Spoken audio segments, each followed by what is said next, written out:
Third circuit deals with the intellect. These are individuals that if you can't read it, if it hasn't been researched or there's some type of documentation from someone else who said it, then you don't believe it. Okay, this is the intellect and this is the avian. This is bird brain mentality. Okay? Now, that is a very controlling mechanism. Okay, and this is where cocaine comes in. Okay, because these are the individuals that get super ego tripped, and once they think they know something, they can do whatever they want to, etc., and do this over and over again. Okay, but this deals with the intellect. If I can't read it, if it can't be proven to me, etc., based on whatever I think proof is, that it doesn't exist. Third circuit, and many of us are caught into that. That's why we feel, for example, that we don't amount to much if we don't have whatever society says is important for you to be an educated person. Now, we know with the number of universities on this planet and with the problems on this planet that obviously having a degree means nothing. And it's amazing to me to see the number of Africans who still continue to barge their way into these institutions looking for answers when it's demonstrated every minute on CNN that they don't have them. Okay, this is very, very awesome. So when we understand that there is information there, but you have to understand that there's a state of consciousness that one has to go to get the information, okay, and be able to come out with it with very little mental distortion, because there's a big aspect of education that definitely deals with the implantation of social morals and norms for larger economic and political use at a later date. Now, what begins to get so interesting is that when we begin to move, and so I just want to say that third circuit is cerebellum. Fourth circuit, now we finally move into the occipital aspect of the brain. Finally has gotten in up here. That is fourth circuit, and fourth circuit deals with the emotions. This is the capacity to truly know kinesthetically what's happening anywhere in the world. Now, I think that the Western world is very, very interesting because fourth circuit is something that is condemned literally in this society for you to function on. Okay, I mean, Tina Turner talks about what does love have to do with it? So she immediately tells you that your decision should be made from third circuit, not fourth. Okay, because you have to understand that fourth circuit deals directly with heart and knowingness and the center where the divine intelligence really resides. The Native American Indians can tell you that decisions should be made from the heart. After the brain gives you the information, the final decisions are made from the heart space, never from the head, never from third circuit. But when we have individuals who now are incapable of expressing their true emotions, no camaraderie with others, lack of intimacy, etc., they are truly locked out of fourth circuit. Now, this is interesting. It's only one drug that they talk about that has a capacity to immediately move you into the fourth circuit, and that happens to be marijuana. However, the capacity for most people to actually get pure marijuana, because in this country, as much as they can, they douse it with something known as paraquat that immediately is toxic to the fourth circuit of the brain.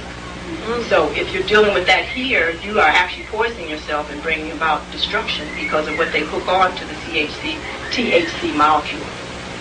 But the capacity to finally move into the fourth circuit where you do allow your feelings to be your guide as to who's who and what it is to do is very paramount to be able to access womanhood, manhood, kingship, queenship, and then finally God and God essence. So then moving into the fifth circuit deals with pure intuition. Intuition, if you look in the Webster's Dictionary, is pure knowingness. See, most of us have the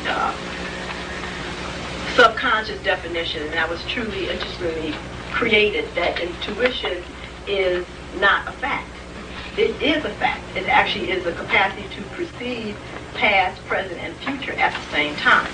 So when a person is able to intuit, that's the highest level of knowingness. Sixth circuit, when we actually move into temporal lobes, etc., where you have extra sensory hearing, you can hear anything, any place in the world and in other dimensions. This is also where you can begin to see into other dimensions, etc. And then finally moving into Sixth Circuit is activation of the frontal lobes, where depending upon your physiologic structure, you can access and utilize the entire electromagnetic spectrum as we know it.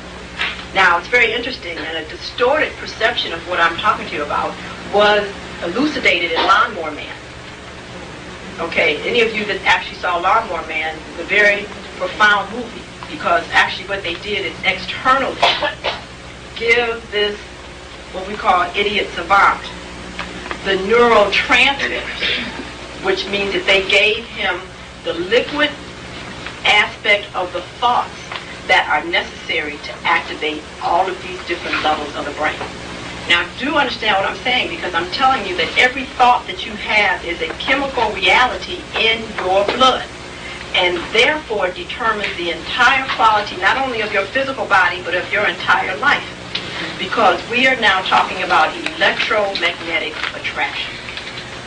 So these neurotransmitters have been isolated for the last 20 years, and especially the ones on emotion. There's a particular neurotransmitter for joy, peace, harmony, love, the frequency of vibration of the atom, the content of the chemistry, the electromagnetic spectrum that it activates has all been identified. It's in the literature.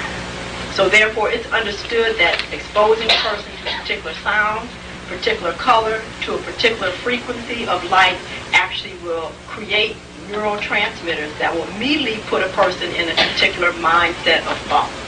So yes, depending upon your environment and who's manipulating it, you can be put into depression. You can actually be put into suicidal thoughts. You can actually be put into violent thoughts. But if you do not understand this, then you're just a victim.